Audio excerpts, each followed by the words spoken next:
really know where else to turn besides here. I'm a mental health counselor in a psychiatric hospital.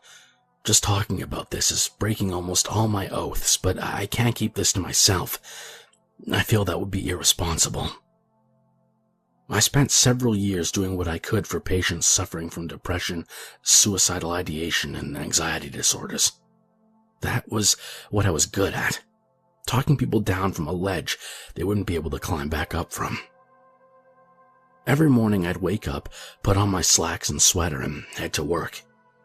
As a fairly intimate psychiatrist, I can admit that some days it can be rather difficult to listen to patients speak about what's going on in their lives.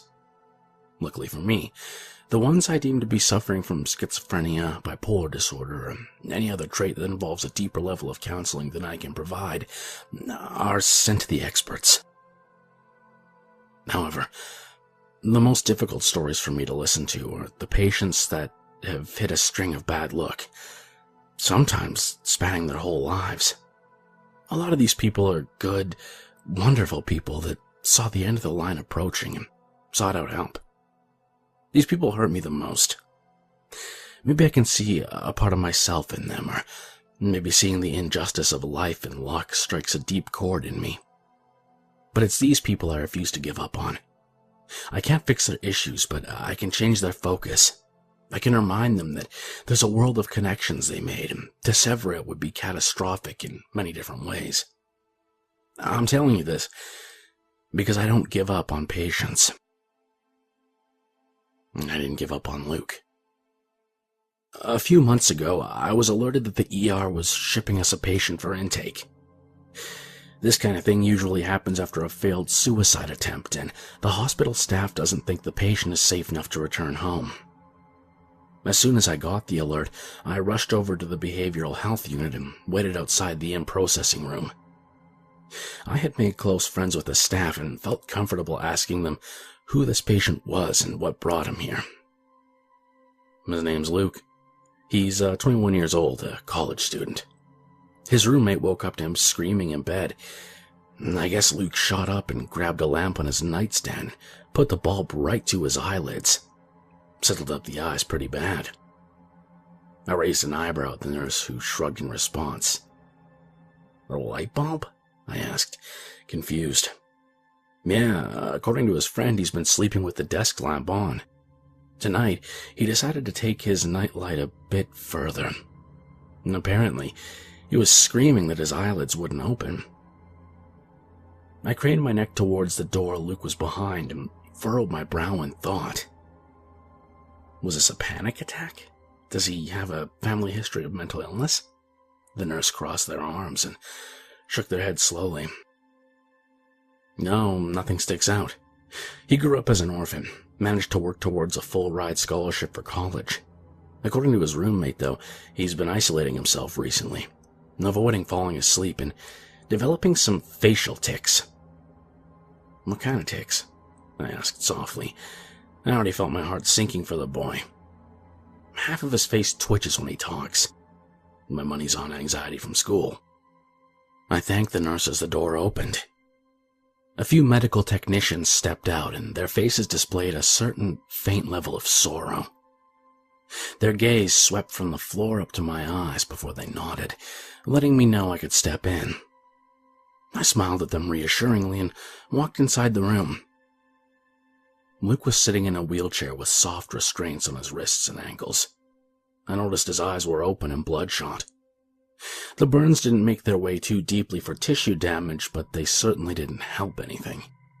I couldn't even imagine the damage that could have been done if that light hadn't been ripped from his face. I ended up taking a seat across from him, resting my elbows on my thighs and leaning towards the young man. Hello, Luke. I'm Dr. Michaels. I'm just here to make sure you're okay, all right? After a brief pause, the young boy spoke up, tears filling his eyes. I'm sorry, he said softly. I'm so sorry. The right side of his face twitched and spasmed with anxiety. His lips were curled into a disparaging grimace. Why are you sorry, Luke? You have no reason to be sorry, I coached. Something inside my heart gave for this kid. He seemed broken. I'm sorry for being here. I should have just handled it myself. No one else needed to be affected by this." Luke's voice cracked, and he began to let loose tears. His body was shaking under the weight of his silent sobs. No, don't you ever say that. We're here for you, Luke. This is our job. This is what we chose to do. I'd rather you be here right now than anywhere else in the world." Luke's body shivered as his tears rolled down his face. Half of his face quivered and shuddered in lieu of the other half.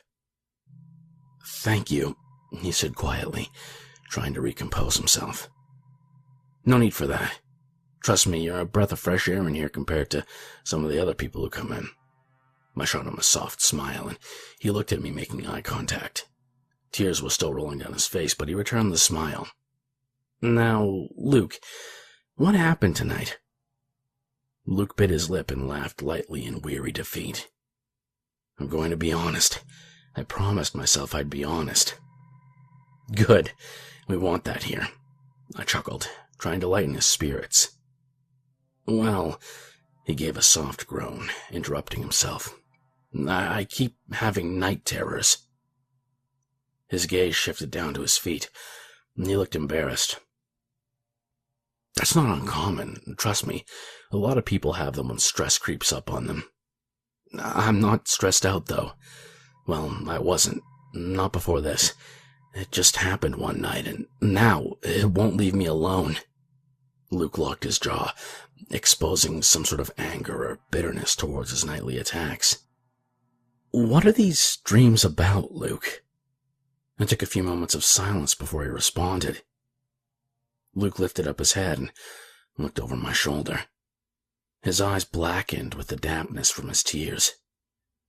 They displayed a sort of depth to them that I couldn't fathom a 21-year-old student having. "It's always the same. I'm always well past dreaming. I'm in a deep sleep. It's darkness all around me. Depth, direction, it doesn't matter.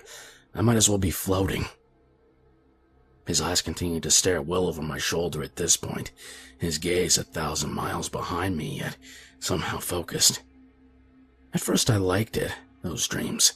I never felt more rested after I spent a night in that empty place. It felt like medication, you know. He gave a quick laugh, anxiety creeping its way into his tone. "So, what happened?" I asked after he took a brief pause. "Well, one night, I didn't go where I normally went. It wasn't all darkness. There was something else there with me, pure white and deathly still. It was in front of me, no more than 10 feet away. I focused on it. I needed to know what it was." His shoulders shook up and tensed. He was scared. "I saw it. It was a face." "What did this face look like, Luke?" "It's white, like one of those old drama masks, but rounder and more expressionless. Looking at it gives off the feeling of it being old and abandoned. But there's a spark of something in its eyes. They're black and somehow shine even in the darkness around us. It's as if even the void doesn't dare block it out. And those eyes, they just stare off into whatever infinity that engulfs us." Luke began breathing more heavily and rapidly. He was on the verge of a panic attack, yet his eyes refused to shift from whatever spot he'd chosen behind me. "It's okay, you're safe. I'm right here." His body relaxed unnaturally quickly, yet his gaze was still resting off in oblivion. "You know what scared me, Doc?" Luke asked, his face now vacant. "What's that, Luke?" I screamed, and it heard me. Luke's head turned, his eyes sweeping directly to mine. I felt all the hair on my body stand up on end. His eyes still retained that 1,000-yard stare, but they focused in directly on me. Not my body, no, but something under my skin. For a moment I stared back, frightened of this kid, This kid who was restrained to a wheelchair in a hospital full of security. I couldn't move. I was paralyzed, and the worst part was, I could swear his face was getting closer to mine. Not his body, no. Just his wooden, featureless face. "We're going to have to prep him for sleep now, Dr. Michaels," a nurse called out from behind the door. This interruption was all I needed to snap back to my senses. Luke turned his head and stared at the door where the voice came from, right behind my shoulder. I could see a battle being fought inside his mind. He seemed distracted. "I'm really sorry, Luke, but we're going to have to continue this tomorrow, all right? Dr. Chen will be with you in the morning to try out some medicines to make your stay here a little more comfortable." I stood and gave a quick nod to the boy and left the room. I walked right by the nursing staff without a word and retreated to my office. I couldn't get the boy's face out of my mind. I was imagining Luke's face hovering closer to mine, detaching itself effortlessly from his shoulders. His skin was lifeless and white, as if the sun never kissed his flesh. I shuddered at the thought. Whatever my imagination was conjuring up of Luke was unfathomably intense, but I wouldn't let that stop me from helping him get through this. I spent the rest of my night drinking decaf coffee and researching different anxiety disorders that might fit in with what Luke was dealing with, but came up with nearly nothing. A few texts brought up fear of oneself, that nightmares of blank faces may be a reflection of who you are inside and the unwillingness to come to terms with it. I decided to make this my thesis on Luke. Whether that face was his fear of himself or not, if I could convince him to believe it, then maybe he'd lose his fear and gain some self-confidence to deal with whatever monster was in his life causing his nightmares. I spent the next few weeks with Luke and really got to know who he was. After we introduced him to new medications, he finally seemed to relax for the first time in a long while. He told me the medications were helping him sleep and that he was too tired by the end of the day to even worry about that white face appearing in his dreams. I took advantage of his newly found demeanor of his and began to help him visualize that face during waking hours and try to twist it into something he understood, maybe even his own reflection. I tried to teach him not to be scared of himself, that whoever he was on the inside wasn't as bad as he thought. It turned out Luke had a lot of self-confidence issues and always strove for perfection. He actually got pretty damn close by scoring top marks in his classes, but close still wasn't good enough for him. As an orphan, he never had anyone to make proud. It was at this point I became irresponsibly attached to him. I began to see him more as a son than a patient. We spent those next several weeks together, talking, reading, and watching movies. His intelligence was unmatched. He seemed to pull from a well of knowledge that even he was surprised to discover he had.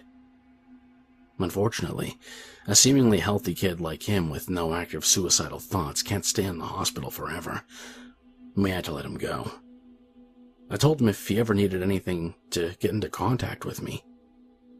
His only request at that moment was for me to come to his graduation later in the year, since he had no one else that would attend for him.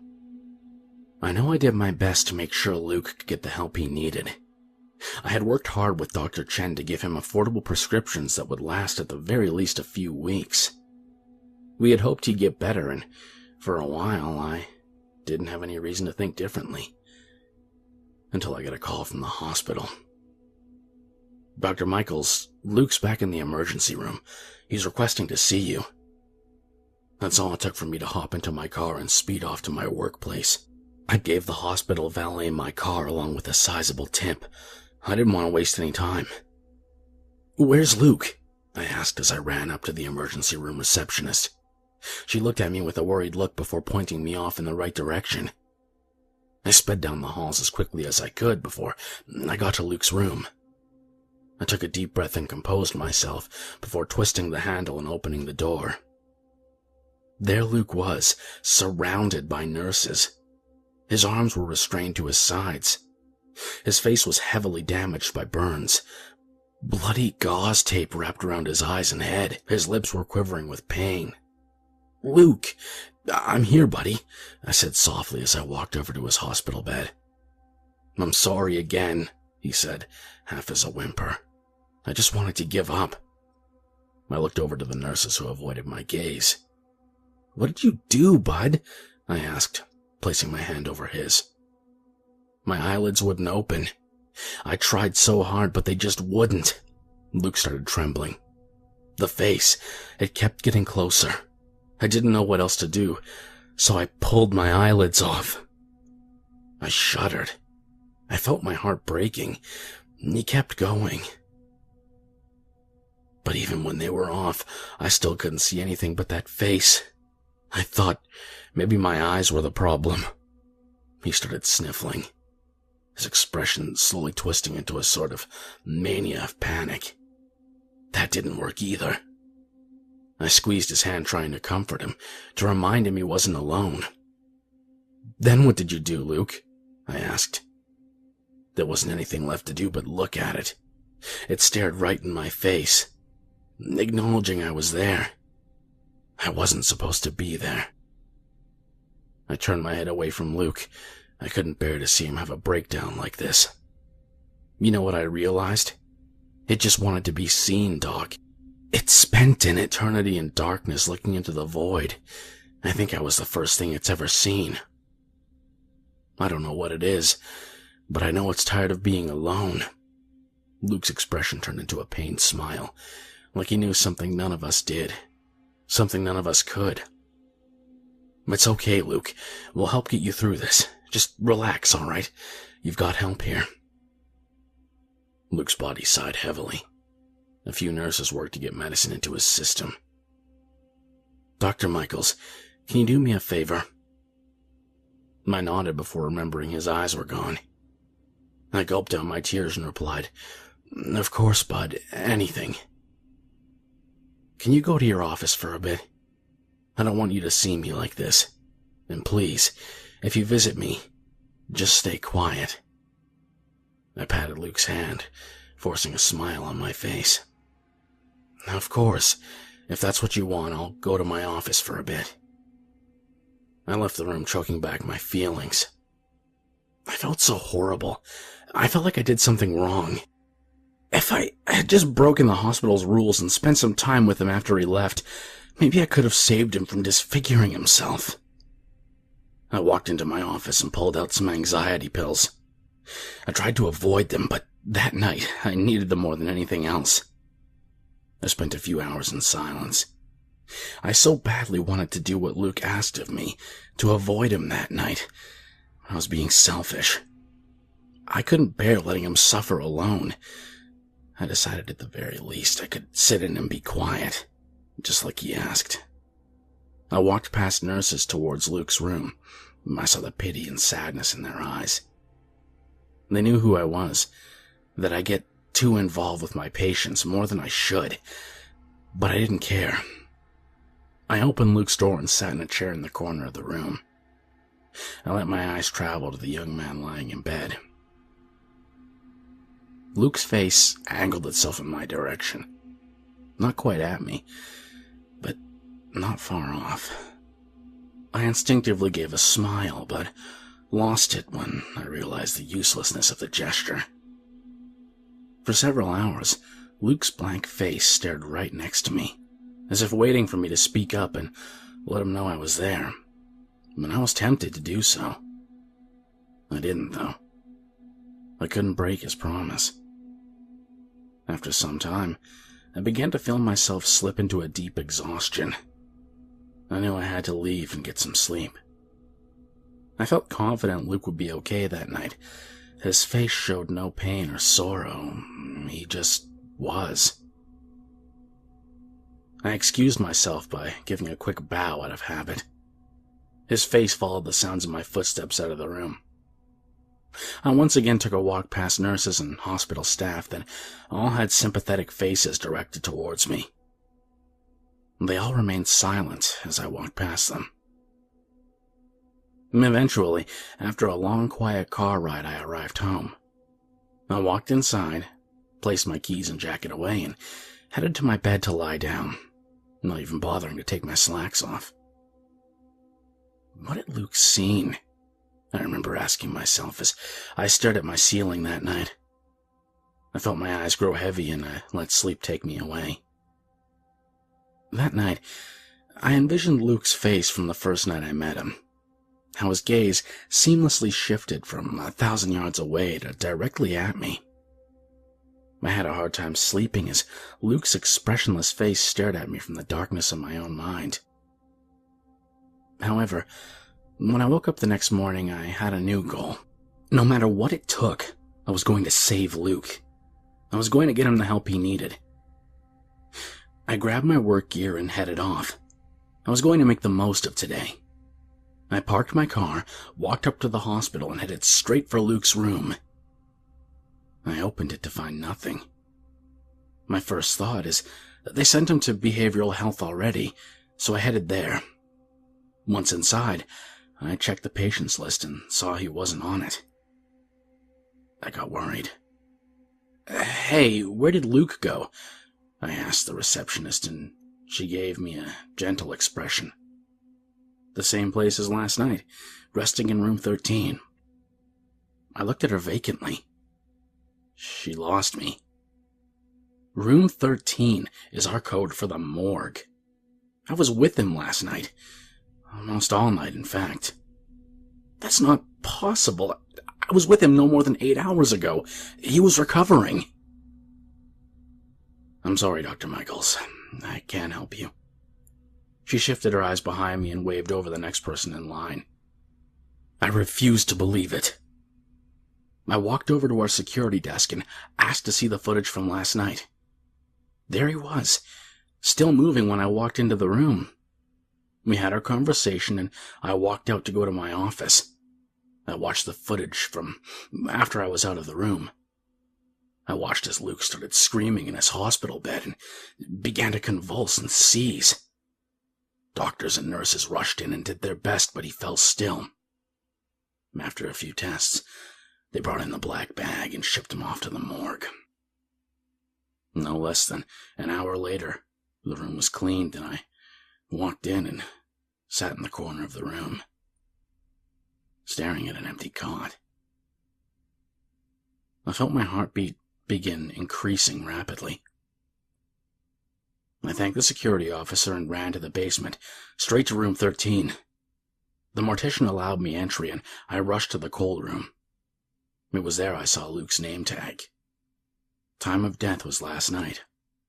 Within those few hours, I was gone. Whatever that was in bed staring at me wasn't Luke.